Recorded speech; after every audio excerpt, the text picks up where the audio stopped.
Yo acuso. Declaración por su excelencia Monseñor Carlo María Vigano, arzobispo titular de Ulpiana, nuncio apostólico. Sobre la acusación de cisma. Incluso si nosotros o un ángel del cielo os anunciamos un evangelio distinto del que os hemos anunciado, sea anatema. Como ya hemos dicho, lo repito ahora. Si alguno os anuncia un evangelio distinto del que habéis recibido, sea anatema.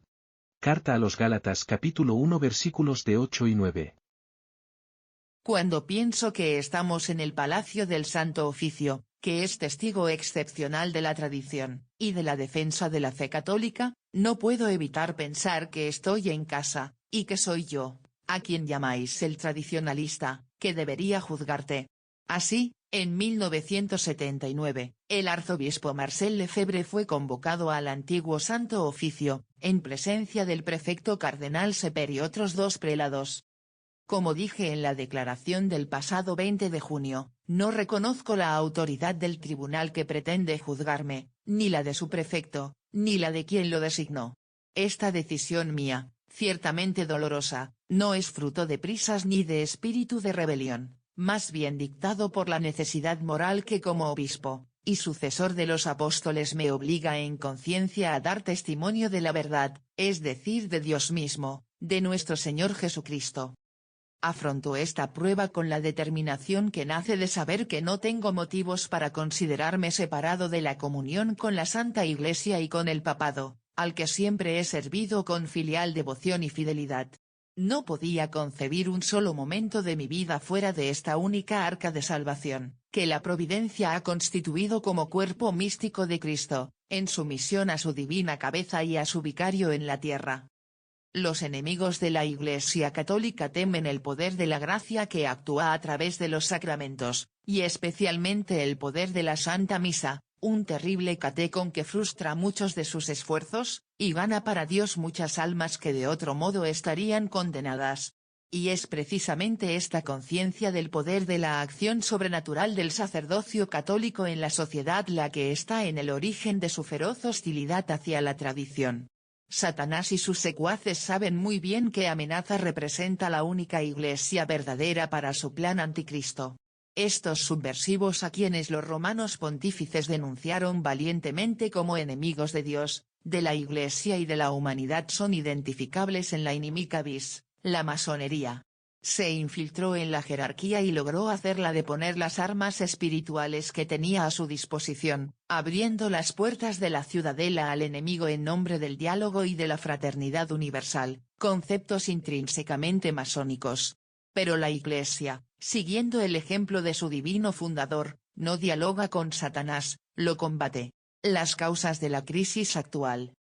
Como destacó Romano Amerio en su ensayo fundamental Iota Unum, esta vil y culpable entrega comienza con la convocatoria del Concilio Ecuménico Vaticano II, y con la acción clandestina y muy organizada de eclesiásticos y laicos vinculados a las sectas masónicas, encaminada a lenta pero inexorablemente subvertir la estructura de gobierno y enseñanza de la Iglesia para demolerla desde dentro. Es inútil buscar otras razones, los documentos de las sectas secretas demuestran la existencia de un plan de infiltración concebido en el siglo XIX y completado un siglo después, exactamente en los términos en que fue concebido. Procesos de disolución similares habían tenido lugar previamente en la esfera civil, y no es coincidencia que los papas pudieran captar el trabajo desintegrador de la masonería internacional en los levantamientos y guerras que ensangrentaron a las naciones europeas. Por lo tanto, a partir del concilio, la Iglesia se ha convertido en portadora de los principios revolucionarios de 1789, como admitieron algunos partidarios del Vaticano II, y como lo confirma el aprecio de las logias hacia todos los papas del concilio y post-consejo precisamente para los cambios que los masones venían pidiendo desde hacía tiempo. Cambio, en efecto. La actualización estuvo tan en el centro del relato conciliar que constituyó la marca distintiva del Vaticano II, y colocó este encuentro como el terminus postquem que marca el fin del ancien régimen, el de la vieja religión, de la misa antigua, de la misa preconciliar, y el comienzo de la Iglesia conciliar, con su misa nueva y la relativización sustancial de cada dogma. Entre los partidarios de esta revolución aparecen los nombres de quienes, hasta el pontificado de Juan XXIII, habían sido condenados y apartados de la enseñanza por su heterodoxia. La lista es larga e incluye también a Ernesto Buonaiuti, excomulgado Vitandus, amigo de Roncalli, que murió sin arrepentirse en herejía, y que hace apenas unos días el presidente de la Conferencia Episcopal Italiana Cardenal Matteo Zuppi, conmemoró con una misa en la Catedral de Bolonia, como también lo recordó Il Faro di Roma, informó con énfasis mal disimulado, casi 80 años después, un cardenal completamente en línea con el Papa parte de nuevo de un gesto litúrgico que tiene en todos los sentidos el sabor de la rehabilitación. O al menos un primer paso en esta dirección. La Iglesia y la antiiglesia. Por lo tanto, soy llamado ante el tribunal que ha reemplazado al Santo Oficio para ser juzgado por cisma, mientras el jefe de los obispos italianos indicado entre los candidatos elegibles, y completamente en línea con el Papa celebra ilícitamente una misa de sufragio para uno de los peores y más obstinados exponentes del modernismo, contra quien la Iglesia, aquella de la que según ellos estaba separado, había pronunciado la más severa sentencia de condena. En 2022, en el periódico Avvenire de la Conferencia Episcopal Italiana, el profesor Luigino Bruni elogió el modernismo en estos términos. Un proceso de renovación necesaria para la Iglesia católica de su tiempo, aún impermeable a los estudios críticos sobre la Biblia que se venían imponiendo desde hacía muchas décadas en el mundo protestante. Para Buonaiuti, acoger los estudios científicos e históricos sobre la Biblia fue el camino principal para el encuentro de la Iglesia con la modernidad. Un encuentro que sin embargo no tuvo lugar, porque la Iglesia católica todavía estaba dominada por los teoremas de la teología neoescolástica, y bloqueada por el temor contrarreformista de que los vientos protestantes pudieran finalmente invadir el cuerpo católico. Estas palabras bastarían para hacernos comprender el abismo que separa a la Iglesia católica de la que la sustituyó con el Concilio Vaticano II, cuando los vientos protestantes invadieron finalmente el cuerpo católico. Este reciente episodio no es más que el último de una infinita serie de pequeños pasos, de silenciosa aquiescencia, de guiños cómplices con los que los propios dirigentes de la jerarquía conciliar han hecho posible la transición de los teoremas de la teología neoescolástica, es decir, desde la formulación clara e inequívoca de los dogmas, hasta la apostasía actual. Nos encontramos en la situación surrealista en la que una jerarquía se define como católica, y por ello exige obediencia al cuerpo eclesial, mientras al mismo tiempo profesa doctrinas que la Iglesia había condenado antes del concilio, y que condena como heréticas doctrinas que hasta entonces habían sido enseñadas por todos los papas. Esto sucede cuando lo absoluto se aleja de la verdad, y se relativiza adaptándolo al espíritu del mundo. ¿Cómo habrían actuado hoy los pontífices de los últimos siglos? ¿Me juzgarán culpable de cisma o preferirán condenar a quien dice ser su sucesor? Junto a mí, el Sanedrín modernista juzga y condena a todos los papas católicos, porque la fe que ellos defendieron es la mía, y los errores que Bergoglio defiende son los que ellos, sin excepción, condenaron. Hermenéutica de la ruptura. Me pregunto entonces, ¿qué continuidad se puede dar entre dos realidades que se contrastan y se contradicen? Entre la Iglesia conciliar y sinodal de Bergoglio, y aquella bloqueada por el miedo contrarreformista de la que se distancia ostentosamente. ¿Y de qué Iglesia estaría yo en estado de cisma, si la que se dice católica se distingue de la verdadera Iglesia precisamente en la predicación de lo que condenó, y en la condena de lo que predicó? Los seguidores de la Iglesia conciliar responderán que esto se debe a la evolución del cuerpo eclesial en una necesaria renovación, mientras que el magisterio católico nos enseña que la verdad es inmutable, y que la doctrina de la evolución de los dogmas es herética. Dos iglesias, ciertamente, cada una con sus doctrinas y sus liturgias y sus santos, pero para el católico la Iglesia es una, santa, católica y apostólica. Para Bergoglio la Iglesia es conciliar, ecuménica, sinodal, inclusiva, inmigracionista, ecosostenible, gay-friendly. la autodestitución de la jerarquía conciliar. ¿Comenzaría entonces la Iglesia a enseñar el error? ¿Podemos creer que la única arca de salvación es al mismo tiempo un instrumento de perdición para las almas? ¿Que el cuerpo místico se separe de su divina cabeza, Jesucristo, anulando así la promesa del Salvador? Esto evidentemente no puede ser admisible, y quien lo apoye cae en la herejía y el cisma. La Iglesia no puede enseñar el error, ni su cabeza, el romano pontífice, puede ser al mismo tiempo herético y ortodoxo, Pedro y Judas, en comunión con todos sus predecesores, y al mismo tiempo en cisma con ellos. La única respuesta teológicamente posible es que la jerarquía conciliar, que se proclama católica pero abraza una fe diferente de la enseñada consistentemente durante 2000 años por la Iglesia católica, pertenece a otra entidad y por lo tanto no representa la verdadera Iglesia de Cristo. A quienes me recuerdan que el arzobispo Marcel Lefebvre nunca llegó a cuestionar la legitimidad del romano pontífice, reconociendo al mismo tiempo la herejía e incluso la apostasía de los papas conciliares, como cuando exclamó: Roma ha perdido la fe. Roma está en apostasía. Les recuerdo que en los últimos 50 años la situación ha empeorado dramáticamente, y que con toda probabilidad este gran pastor actuaría hoy con igual firmeza, repitiendo públicamente lo que entonces decía solo a sus clérigos: en este consejo pastoral, el espíritu del error y la mentira han sabido obrar tranquilamente, colocando por todas partes bombas retardadas que harán estallar las instituciones a su debido tiempo. Príncipes et directivas, 1977. Y nuevamente, el que se sienta en el trono de Pedro participa de los cultos de dioses falsos. ¿Qué conclusión deberíamos sacar, quizás después de unos meses, ante estos repetidos actos de comunicación con falsas sectas? No lo sé. Me pregunto.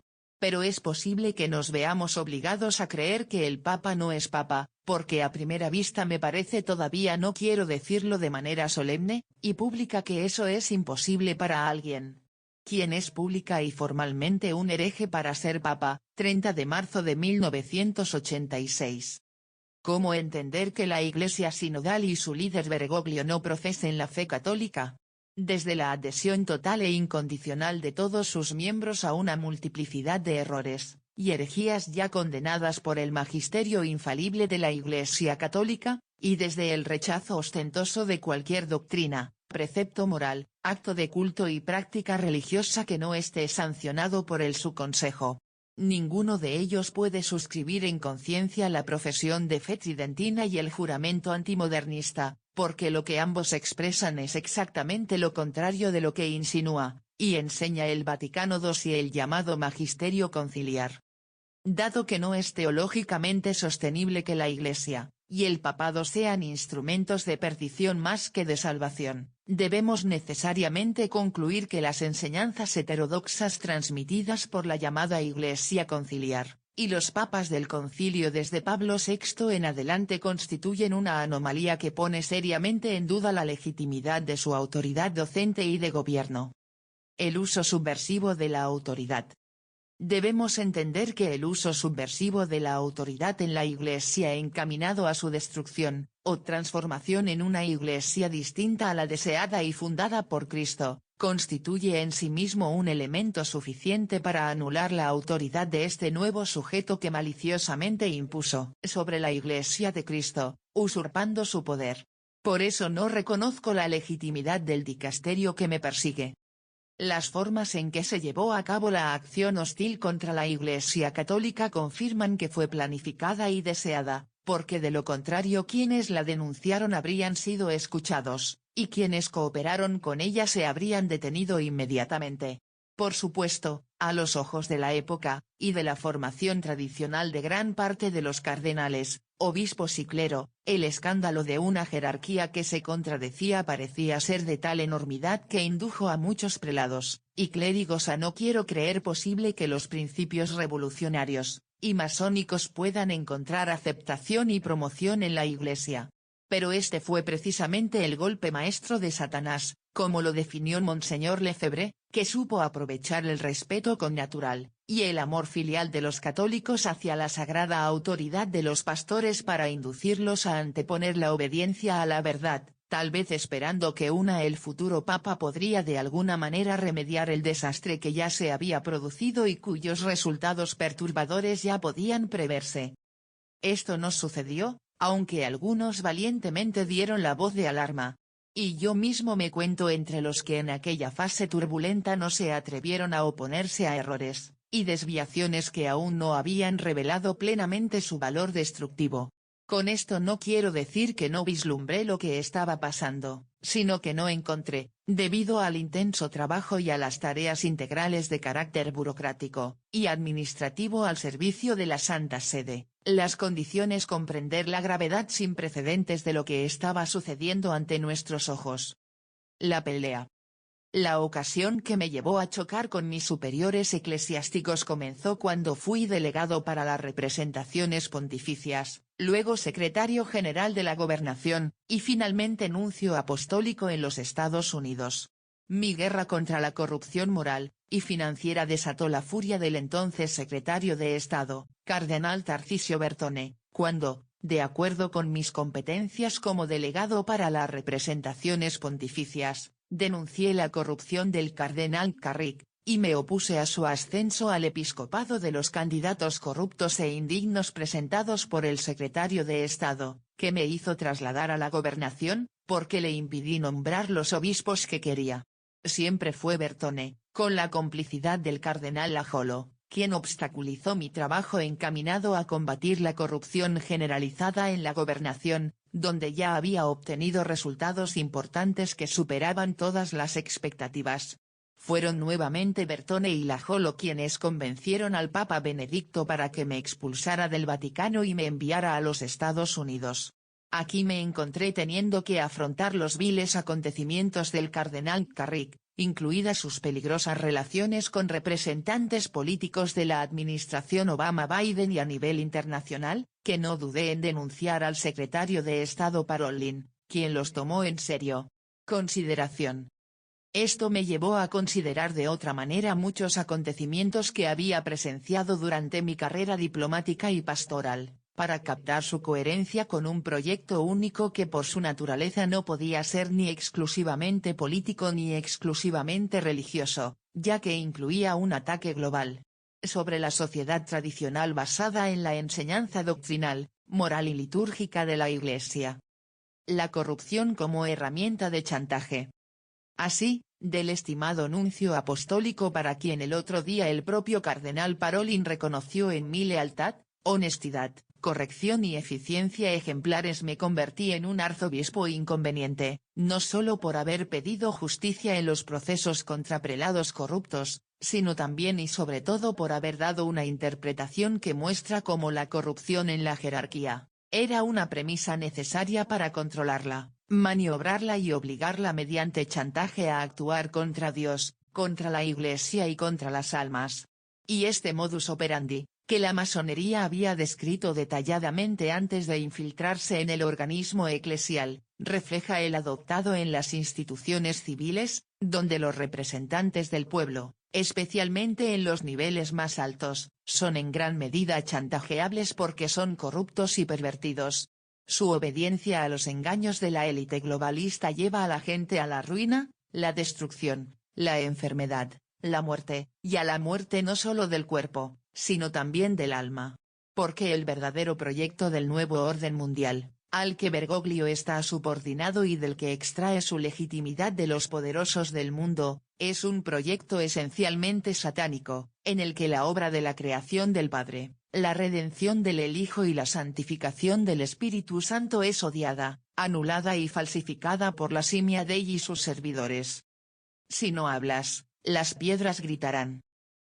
Ser testigo de la total subversión del orden divino, y de la propagación del caos infernal con la celosa colaboración de los líderes del Vaticano, y del episcopado nos hace comprender cuán terribles son las palabras de la Virgen María en la Salete: Roma perderá la fe y se convertirá en la sede del Anticristo, Y qué odiosa traición la que constituye la apostasía de los pastores, y la aún más inaudita de quien está sentado en el trono de San Pedro. Si permaneciera en silencio ante esta traición, que se produce con la temible complicidad de muchos, demasiados prelados reacios a reconocer en el Concilio Vaticano II la causa principal de la revolución actual, y en la adulteración de la misa católica el origen de la disolución espiritual y moral de los fieles, incumpliría el juramento prestado el día de mi ordenación, y renovado con ocasión de mi consagración episcopal. Como sucesor de los apóstoles no puedo ni quiero aceptar presenciar la demolición sistemática de la Santa Iglesia, y la condenación de muchas almas sin intentar por todos los medios oponerme a todo esto. Tampoco puedo considerar preferible un silencio cobarde para una vida tranquila al testimonio del Evangelio y la defensa de la verdad católica. Una secta cismática me acusa de cisma, debería bastar para demostrar la subversión que se está produciendo. Imagínese qué imparcialidad de juicio podrá ejercer un juez que depende de quien acuso de usurpador. Pero precisamente porque esta historia es emblemática, quiero que los fieles, que no están obligados a conocer el funcionamiento de los tribunales eclesiásticos, comprendan que el crimen de cisma no se comete cuando existen razones fundadas para considerar la elección del Papa dudoso, debido al consenso vitium y a irregularidades o violaciones de las normas que regulan el conclave. Berwerth, Vidal, Ius Canonicum, Roma, Pontificia Universidad Gregoriana, 1937, volumen 7, página 439. La bula Cum ex Apostolatus Oficio de Pablo IV establece a perpetuidad la nulidad del nombramiento o elección de cualquier prelado incluido el papa que hubiera caído en la herejía antes de su ascenso a cardenal o elevación a romano pontífice. Define la promoción o elevación como nula, irrita et inanis, es decir, nula, inválida y sin valor alguno, aunque se haya realizado con el acuerdo y consentimiento unánime de todos los cardenales. Ni se puede decir que se valida con la recepción del oficio, consagración o posesión. Ni por la entronización del propio romano pontífice ni por la obediencia que le prestan todos, y por el transcurso de cualquier periodo de tiempo en dicho ejercicio de su cargo. Pablo IV añade que todos los actos realizados por esta persona deben ser considerados igualmente nulos, y que sus súbditos, tanto clérigos como laicos, quedan libres de obediencia hacia él, sin perjuicio, sin embargo, por parte de estos mismos sometidos, de la obligación de fidelidad y obediencia que se debe dar a los futuros obispos, arzobispos, patriarcas, primados, cardenales y pontífices romanos canónicamente entrantes. Pablo IV concluye, y para mayor confusión de los así promovidos y elevados, cuando pretenden continuar la administración, es lícito solicitar la ayuda del brazo secular, ni por esta razón los que se apartan de la lealtad y obediencia hacia los que han sido promovidos y elevados en la forma ya mencionada, están sujetos a cualquiera de aquellas censuras y castigos impuestos a los que quisieran separarse de la túnica del Señor. Por eso, con serenidad de conciencia, creo que los errores y herejías a los que Bergoglio adhirió antes, durante y después de su elección, y la intención puesta en la presunta aceptación del papado hacen nula y sin valor su elevación al trono.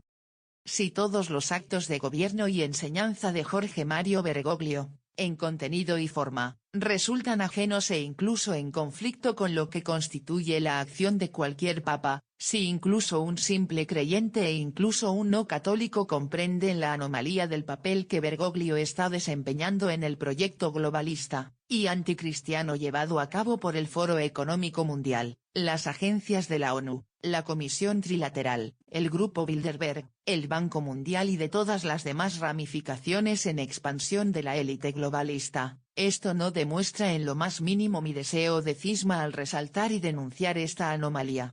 Sin embargo, soy atacado y perseguido porque hay quienes se engañan pensando que al condenarme y excomulgarme mi denuncia del golpe de Estado pierde consistencia.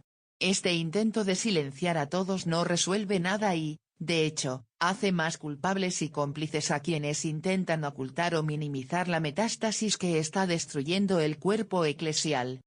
El diminutio del papado sinodal. A esto se suma el documento de estudio El Obispo de Roma que el Dicasterio para la Promoción de la Unidad de los Cristianos ha publicado recientemente, y la degradación del papado que en él se teoriza en aplicación de la encíclica Autuum Sint de Juan Pablo II, que a su vez se refiere a la Constitución Lumen Gentium del Vaticano II. Parece enteramente legítimo y obligado, en nombre de la primacía de la verdad católica sancionada en los documentos infalibles del magisterio papal, preguntarse si la elección deliberada de Bergoglio de abolir el título apostólico de Vicario de Cristo, y optar por definirse más simplemente como obispo de Roma no constituye en modo alguno una diminutio del propio papado, un ataque a la constitución divina de la Iglesia y una traición al munus petrinum. Y si se mira más de cerca, el paso anterior lo dio Benedicto XVI, quien inventó junto con la hermenéutica de una continuidad imposible entre dos entidades totalmente extrañas el monstruo de un papado colegiado ejercido por el jesuita y el apóstrofe emeritus. No es casualidad que el documento de estudio cite una frase de Pablo VI. El Papa es sin duda el obstáculo más grave en el camino del ecumenismo. Discurso al secretario para la promoción de la unidad de los cristianos, 28 de abril de 1967. Montini había comenzado a preparar el terreno 4 años antes, derrocando enfáticamente al Trikingdom. Si esta es la premisa de un texto que debe servir para hacer compatible el papado romano con la negación del primado de Pedro que los herejes y cismáticos rechazan, y si el propio Bergoglio se presenta como primus inter pares en la asamblea de sectas y denominaciones cristianas que no están en comunión con la sede apostólica, sin proclamar la doctrina católica sobre el papado definida solemne e infaliblemente por el Concilio Vaticano y, ¿cómo se puede pensar que el ejercicio del papado y el deseo mismo de aceptarlo no están afectados por un defecto de consenso, tal que hace que la legitimidad del Papa Francisco sea nula o al menos altamente dudosa? ¿De qué Iglesia podría separarme, de qué Papa me negaría a reconocer, si la primera se define como Iglesia conciliar, y sinodal en antítesis de la Iglesia preconciliar, es decir, la Iglesia de Cristo? Y este último demuestra que cree en la propia prerrogativa personal del papado, de la que puede disponer modificándola y alterándola a voluntad, y siempre en coherencia con los errores doctrinales implicados por el Vaticano II y el magisterio posconciliar.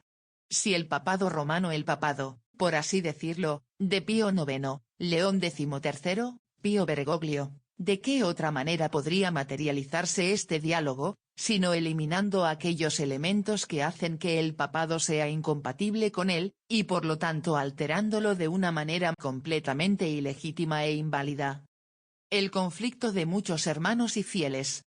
Estoy convencido de que entre los obispos y los sacerdotes hay muchos que han experimentado, y viven aún hoy el doloroso conflicto interno de encontrarse divididos entre lo que Cristo Pontífice les pide, y ellos lo saben, y lo que quien se presenta como obispo de Roma impone con la fuerza, con el chantaje, con las amenazas. Hoy es más necesario que nunca que nosotros, pastores, despertemos de nuestro letargo, hora es diamnos de sonno surgere, Rom 13, 11. Nuestra responsabilidad ante Dios, la Iglesia y las almas nos exige denunciar inequívocamente todos los errores y desviaciones que hemos tolerado durante demasiado tiempo, porque no seremos juzgados ni por Bergoglio ni por el mundo, sino por nuestro Señor Jesucristo. Le daremos cuenta de cada alma perdida por nuestra negligencia, de cada pecado cometido por ella por nuestra culpa, de cada escándalo ante el cual hemos permanecido en silencio por falsa prudencia, por vivir tranquilo, por complicidad.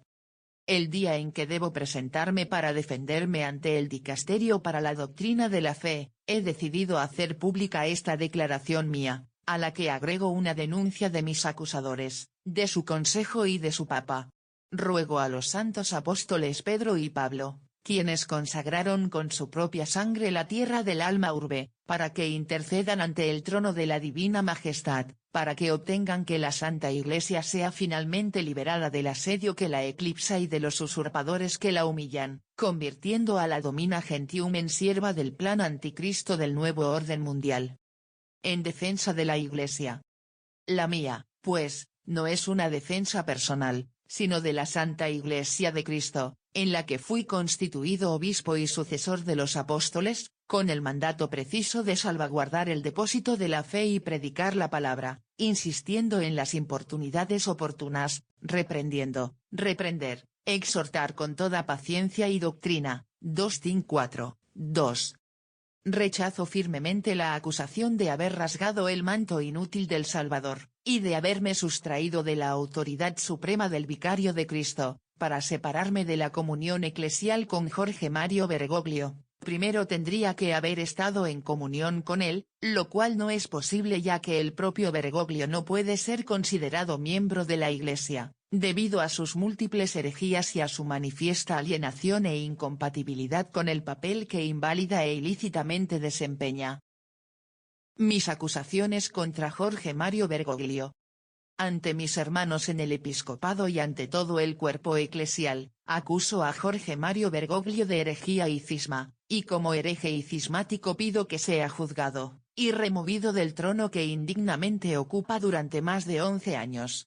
Esto no contradice en modo alguno el adagio prima sede sanemine judicatur, porque es evidente que un hereje, por no poder asumir el papado, no está por encima de los prelados que lo juzgan.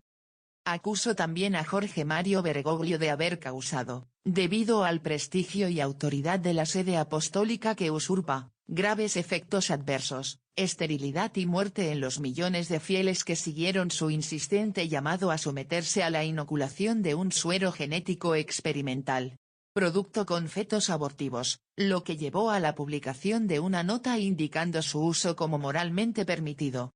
Tendrá que responder ante el Tribunal de Dios por este crimen de lesa humanidad. Por último, denuncio el acuerdo secreto entre la Santa Sede y la dictadura comunista china, con el que la Iglesia es humillada, y obligada a aceptar el nombramiento gubernamental de obispos, el control de las celebraciones y las limitaciones a su libertad de predicación, mientras que los fieles católicos la sede apostólica son perseguidos impunemente por el gobierno de Beijing en el silencio cómplice del Sanedrín romano. El rechazo de los errores del Vaticano II. Considero una cuestión de honor ser acusado de rechazar los errores y desviaciones que implica el llamado Concilio Ecuménico Vaticano II, que considero completamente desprovisto de autoridad magisterial debido a su heterogeneidad respecto de todos los concilios verdaderos de la Iglesia, que reconozco y acojo plenamente, como todos los actos magisteriales de los romanos pontífices. Rechazo convincentemente las doctrinas heterodoxas contenidas en los documentos del Vaticano II, y que han sido condenadas por los papas hasta Pío XII, o que contradicen de alguna manera el magisterio católico, ver anexo I. Me resulta cuando menos desconcertante que quienes me juzgan por cisma sean aquellos que abrazan la doctrina heterodoxa según la cual existe un vínculo de unión con aquellos que, siendo bautizados, reciben el nombre de pila, pero no lo hacen plenamente. Profesan la fe o no mantienen la unidad de comunión bajo el sucesor de Pedro, LG 2.15. Me pregunto con qué facilidad se puede impugnar a un obispo por la falta de comunión que también se afirma que existe con los herejes y los cismáticos. Condeno, rechazo igualmente las doctrinas heterodoxas expresadas en el llamado magisterio posconciliar proveniente del Vaticano II, así como las recientes herejías relativas a la Iglesia sinodal, la reformulación del papado en clave ecuménica, la admisión de los concubinarios a los sacramentos, y la promoción de la sodomía y la ideología de género. También condeno la adhesión de Bergoglio al fraude climático, una loca superstición neomalthusiana nacida de aquellos que, odiando al Creador, no pueden evitar detestar también la creación, y con ella al hombre, hecho a imagen y semejanza de Dios. Conclusión.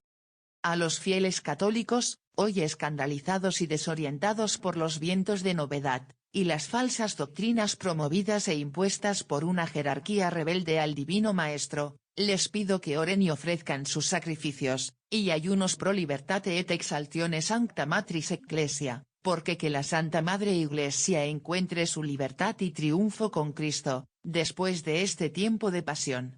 Que quienes han tenido la gracia de incorporarse a ella en el bautismo no abandonen a su madre, hoy sufriente y postrada, tempora bona veniant, Pax Christi Veniat, Regnum Christi Veniat.